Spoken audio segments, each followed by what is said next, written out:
pruweba mga idol na napauwi na tayo. Yan yung dinaanan natin kanina. Ito, diba? Yung dinaanan natin kanina. Papunta yun dun. Hindi tayo galing.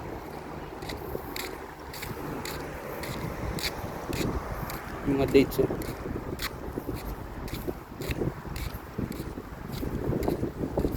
Ito ang buhay OFW mga idol. Yung mga nakikita nyo sa mga reels, sa mga video, na hanggang dun lang yung mga idol. Pero yung tunay na ano, grabe. Trabaho, bahay, pahinga, sahod, padala, bili ng konting ano, stocks, minsan di pa umaabot. Pero sige lang, ganun talaga ang buhay. Diba?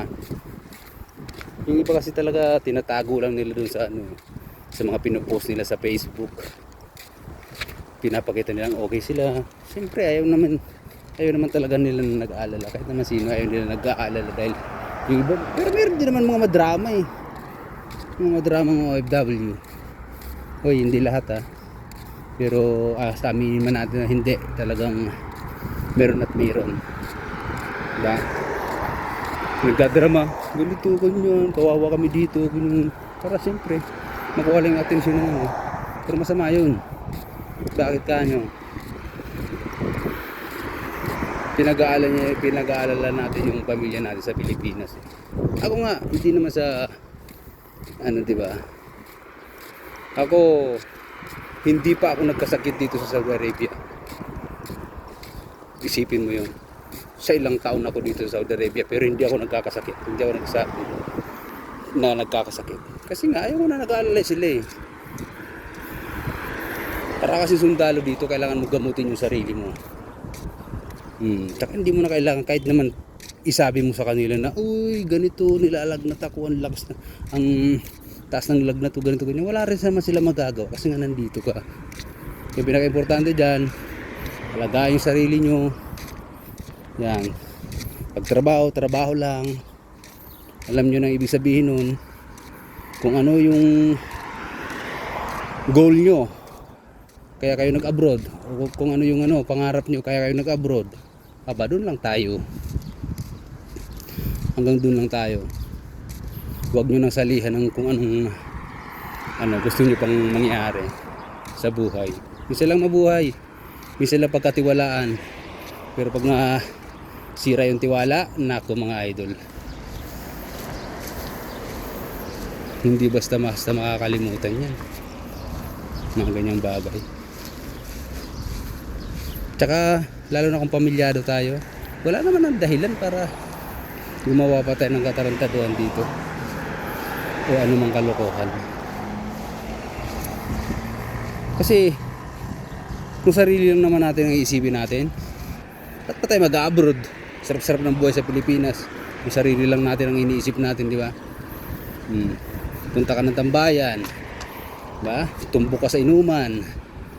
Katumbok mo sa inuman, ha? Uwi ka ng bahay. Kain kung anong mayroon. Gising sa umaga. Minsan tinatanghali pa. Maliligo, mag-aalmusal. Pag walang maalmusal, galit pa. Diba? Ganun yun eh. Syempre hindi naman tayo bumabata mga idol. Tumatanda tayo. Kaya dapat kung ano yung goal natin sa buhay, aba, magpakatanda na tayo dun sa goal na yun. Huwag nyo nang hayaan, lalo na yung mga pamilya, huwag nyo nang hayaan masira pa yung pamilya. Kasi pag tumanda tayo, wala namang ibang mag-aalaga sa atin eh, yung pamilya natin. Kaso ang pangit dun, pag pinabayaan natin yung pamilya natin at wala silang magandang nakita o naranasan sa kanilang mga magulang, yun na yun. Alam nyo ng kalalabasan nun. Siyempre babalik at babalik sa atin yung ginawa natin. Diba? Mag-comment yung ano, agree. At mag-comment din yung magdi-disagree dyan. Diba? siguro may magsasabi, nasasabi mo lang yan na idol, pero nandiyan ka sa Saudi, imposible namang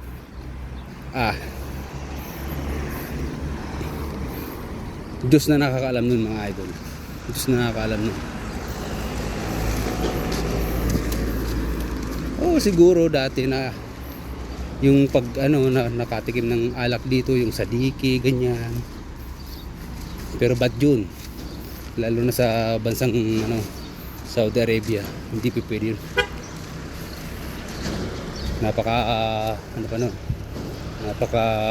bawal. Grabe yung multa nun.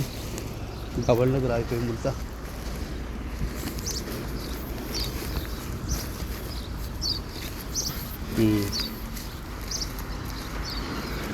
Sarap ng higa ni kaibigan dun, diba?